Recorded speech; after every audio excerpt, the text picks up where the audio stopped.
As I had mentioned, I'm going to share some financial and personal information about my clinic because I think it will help you understand certain key issues that must be addressed in upcoming reform. But before I do, I want to first stay on track and finish talking about these insurance companies, bring up some key issues that you need to be aware of and understand. And I'll tell you what I want out of this video. By the end of this video, I hope you're angry. I hope you feel infuriated, disgusted to the point of feeling sick by the issues I'm going to be talking about. If you don't, I can think of no other reason other than the fact that I haven't presented the information very well.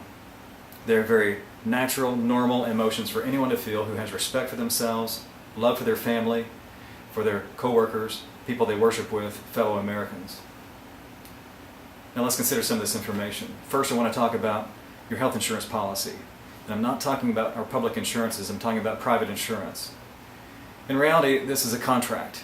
It's a contract imposed by this large health insurance corporation onto you, the small individual. And similar to the contract that's imposed upon me, the physician, it's very one-sided, loaded with terms which put a great financial advantage into the hands of that insurance company. And you can count on one thing, all these terms have one thing in common, that they are designed to yield maximum profit for that insurance company with little or no respect for your health. Now, of these many terms, let's consider some of the more important ones. First, we'll talk about riders. Riders are clauses within that contract which allow the insurance company to not have to pay for any pre-existing condition that you might have had at the time you bought the policy. And I'm not saying that riders don't have their place in insurance, because I think they do. But they have to be implemented with common sense and compassion and not abused. These insurance companies take advantage of and abuse this term all the time.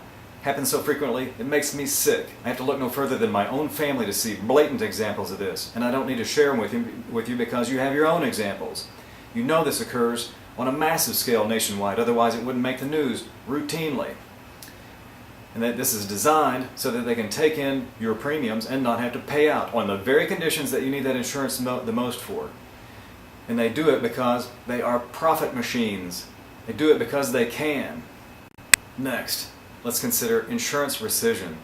Now, rescission is the ability of that insurance company to drop someone's policy when conditions are no longer favorable for the insurance company to make a profit off of them. And consider this really carefully, folks, because this is the one that winds so many people up bankrupt, because they can do it retroactively. So consider somebody is diagnosed with some illness, and now they've incurred some large medical expense, and maybe even that was pre-certified and approved by the insurance company, but now the insurance company rifles through the past medical record looking for a way, any way, to find a discrepancy through which they can drop that policy.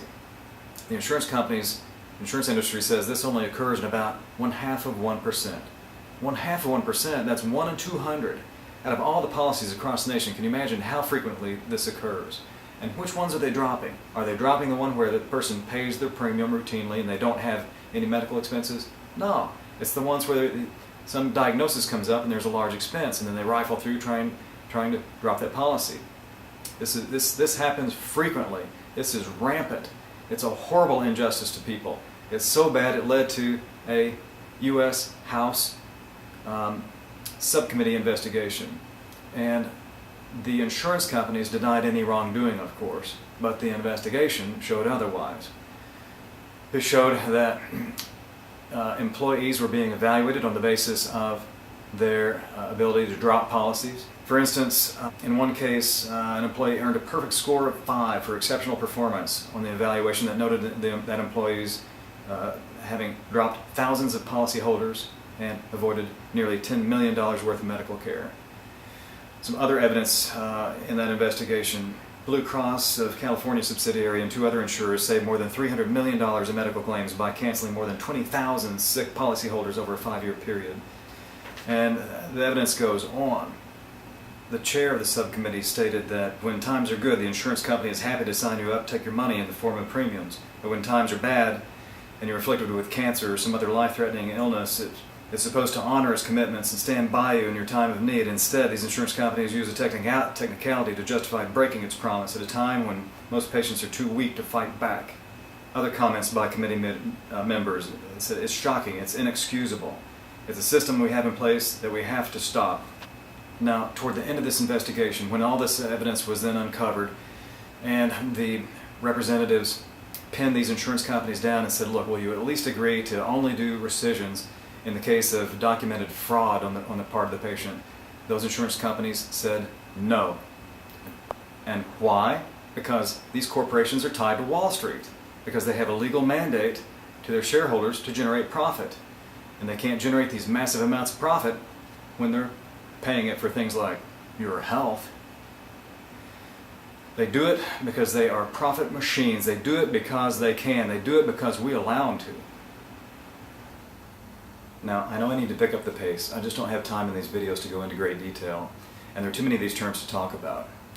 But now I have to talk about underwriting. When we come back, let's take a break, and when we come back, let's talk about underwriting.